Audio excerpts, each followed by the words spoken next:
Religiously Speaking with Saurabh. नमस्ते, मेरा नाम सौरभ शुक्ल है। रेडियो सिटी का ये स्पेशल पॉडकास्ट खास आपके लिए, रिलीजियसली स्पीकिंग विद सौरभ। देवता दैत्यों से युद्ध में पराजित हो गए थे। ऐसा इसलिए हो गया क्योंकि दुर्वासा ऋषि के श्राप के कारण देवराज इंद्र श्री समृद्धिहीन हो गए। सभी स्थानों पर धर्म कर्म बंद हो गए। तपस्वियों ने तप बंद कर दिया।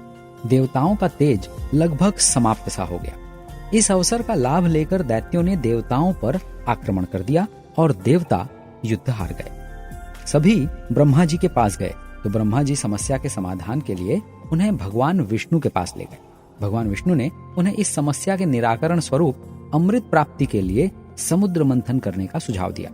मंथन के उद्देश्य के लिए मंदार पर्वत को मथनी और वासुकी नाग को नेति बनाने की बात कही।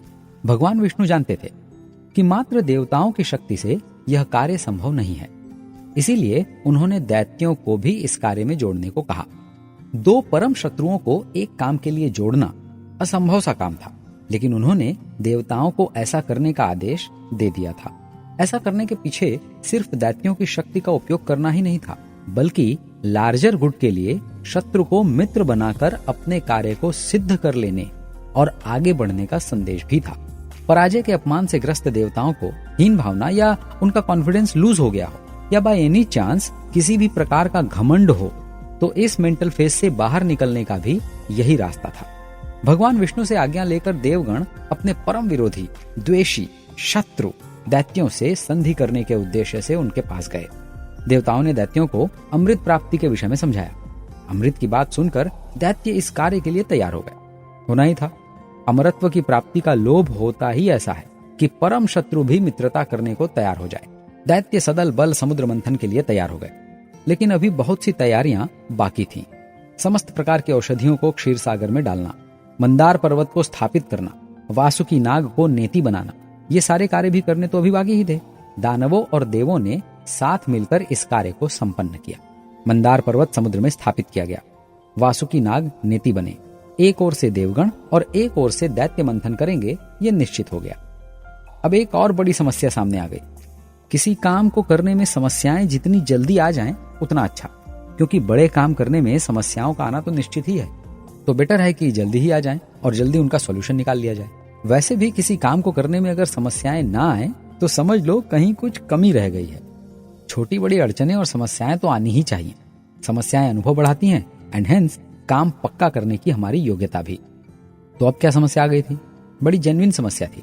वासुकी नाग को जब नेति बनाकर मंथन शुरू किया जाएगा तो घर्षण से वासुकी को संघर्ष करना पड़ेगा और इस कारण वासुकी निश्चय ही फुफकारेंगे और नाग की फुफकार कोई सामान्य फुफकार तो होगी नहीं, विषयुक्त होगी और इसका विपरीत प्रभाव मंथन करने वालों पर भी पड़ेगा ही पड़ेगा।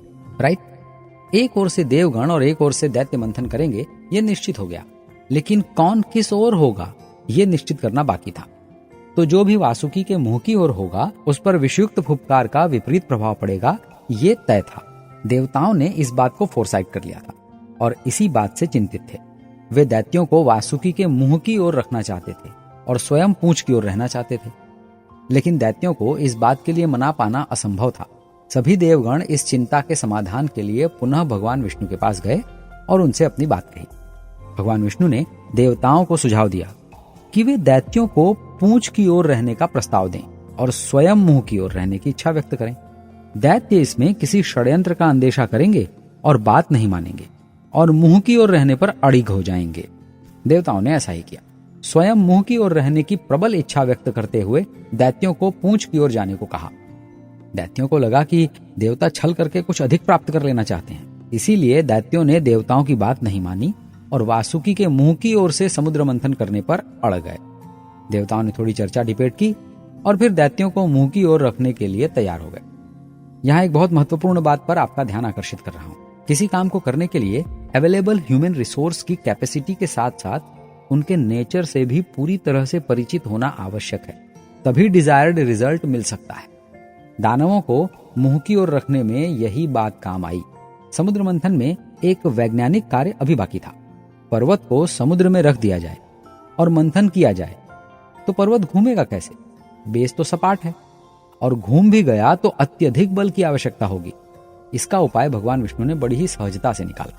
भगवान विष्णु ने कूर्म रूप धारण किया और मंदार पर्वत के नीचे स्थापित हो गए। कूर्म का अर्थ है कछुआ। कछुए की पीठ कैसी होती है, समझ गए ना?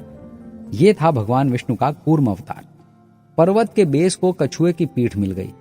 लेकिन एक और बात है, बड़ी साइंटिफिक है। सोचिए, मंथन किया जाए तो मथनी को यदि ऊपर से नीचे की ओर बल न मिले, मतलब एक प्रेशर, तो वो यानी मथनी ऊपर की ओर आ जाएगी और मंथन रुक जाएगा। किसी ऐसे व्यक्ति से पूछिए जो दूध, दही या दाल मथते हो। अरे किसी से क्यों, माँ से ही पूछिए। जब वो दाल मथती हैं तो एक फोर्स नीचे की ओर लगाती है ना, मथते हुए। न लगाएं तो मथनी ऊपर आ जाती है ना? बिल्कुल वही सिद्धांत यहां भी लागू होता है ना। तो क्या किया जाए? इस साइंटिफिक चैलेंज को भगवान विष्णु ने सॉल्व करने के लिए मंदार पर्वत के ऊपर स्वयं विराजमान होने का निर्णय लिया। अब कूर्मावतार में भगवान विष्णु मंदार पर्वत के नीचे भी थे और विष्णु स्वरूप में मंदार के ऊपर भी। समुद्र मंथन की तैयारी अब पूर्ण हो चुकी थी। क्षीर सागर में समस्त औषधियों को डाला जा चुका था। मंदार पर्वत, वासुकी नाग, पर्वत के नीचे कूर्मावतार में भगवान विष्णु और पर्वत के ऊपर विष्णु भगवान स्वयं विराजमान हो चुके थे। दैत्य और देवता अपने अपने स्थान पर पहुंच चुके थे।